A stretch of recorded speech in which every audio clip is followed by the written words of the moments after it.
5টা এনেকুৱা অভ্যাস যিয়ে আপোনাক সোনকালে বৃদ্ধ কৰি তোলে। নমস্কাৰ বন্ধু বান্ধৱীসকল, আপোনালোকক স্বাগতম জনাইছো আমাৰ আজিৰ বিশেষ ভিডিঅ'টোলৈ। আজিৰ এই ভিডিঅ'টোত আমি কথা পাতিম 5টা অভ্যাসৰ বিষয়ে যিয়ে আপোনাক সোনকালে বৃদ্ধ কৰি তোলে। আচৰিত হ'ব লগা কথা নহয়নে বাৰু? আমি কেতিয়াবা এই অভ্যাসবোৰৰ পিছত গোটেই জীৱন খৰচ কৰো, যিয়ে আমাৰ দেহৰ ওপৰত ক্ষতিকাৰক প্ৰভাৱ পেলায়। সেয়েহে আমি আজি এই অভ্যাসবোৰৰ বিষয়ে আলোচনা কৰিম আৰু কেনেকৈ এইবোৰ পৰিহাৰ কৰিব পাৰে এই বিষয়েও কম। জানিবলৈ ভিডিঅ'টো শেষলৈ চাই থাকক। প্ৰথম অভ্যাসটোৱে হৈছে পৰ্যাপ্ত টোপনি নোপোৱা। যদি আপুনি যথেষ্ট টোপনি নাপায় তেনেহ'লে আপোনাৰ ব্ৰেইনত বহুতো বেয়া প্ৰভাৱ পৰে। ইয়াৰ ফলত মনত ৰখা শক্তি লাহে লাহে কমি যায়। পৰ্যাপ্ত টোপনিৰ অভাৱত আমাৰ শৰীৰৰ এনাৰ্জিও কমি যায়, যাৰ ফলত যিকোনো কাম কৰিলেও সোনকালে ভাগৰ লাগে। লগতে টোপনিৰ অভাৱত হজম শক্তি কমে, চুলি সৰিবলৈ ধৰে, সোনকালে যিকোনো কথাতে খং উঠে, এনেধৰণৰ বহুতো লক্ষণ দেখা পোৱা যায়।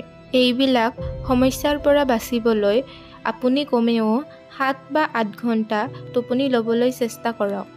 বন্ধুসকল, দ্বিতীয় নিয়মটো হৈছে অতিমাত্ৰা চেনিৰ ব্যৱহাৰ। চেনিয়ে আমাৰ দেহত এজিং প্ৰক্ৰিয়া তীব্ৰ কৰে, যাৰ ফলত আপোনালোকক সোনকালে বয়সস্থ দেখি। চকলেট, মিঠাই খাবলৈ ভাল, কিন্তু দেহত চেনিৰ পৰিমাণ বৃদ্ধি পালে চুগাৰ হোৱাৰ সম্ভাৱনা থাকে। সেয়েহে চেনিৰ পৰিমাণ কমকৈ খাবলৈ চেষ্টা কৰক। 3 নম্বৰতে ধূম্ৰপান কৰা। ধূম্ৰপান কৰাটো একেবাৰে বাদ দিয়ক। ধঁপাত সেৱাৰ ফলত শৰীৰৰ বিভিন্ন অংগ যেনে মুখ, কণ্ঠনলী, হাঁওফাঁও, পাকস্থলী, কিডনী, মূত্ৰনলী আদিত বহুতো বেয়া প্ৰভাৱ পৰে। অতিপাত ধূম্ৰপানে ব্যক্তি এজন সময়তকৈ সোনকালে বুঢ়া কৰি তোলে।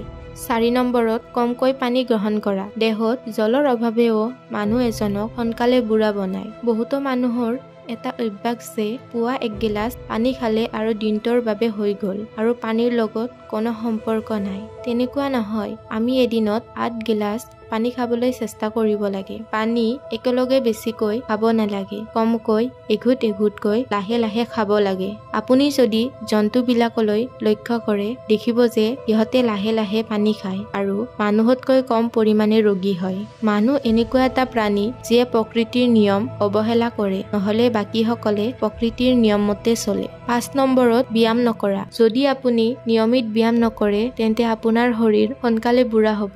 দৈনিক কিছু সময় হ'লেও ব্যায়াম কৰক, যাতে দেহ সুস্থ আৰু তেজ সঞ্চালন ঠিক থাকে। শাৰীৰিক পৰিশ্ৰম আমাৰ দেহৰ বাবে বহুত প্ৰয়োজনীয়।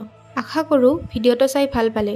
যদি ভিডিঅ'টো চাই ভাল পালে ভিডিঅ'টো এটা লাইক আৰু চেনেলটো ছাবস্ক্ৰাইব কৰিব নাপাহৰিব। ধন্যবাদ।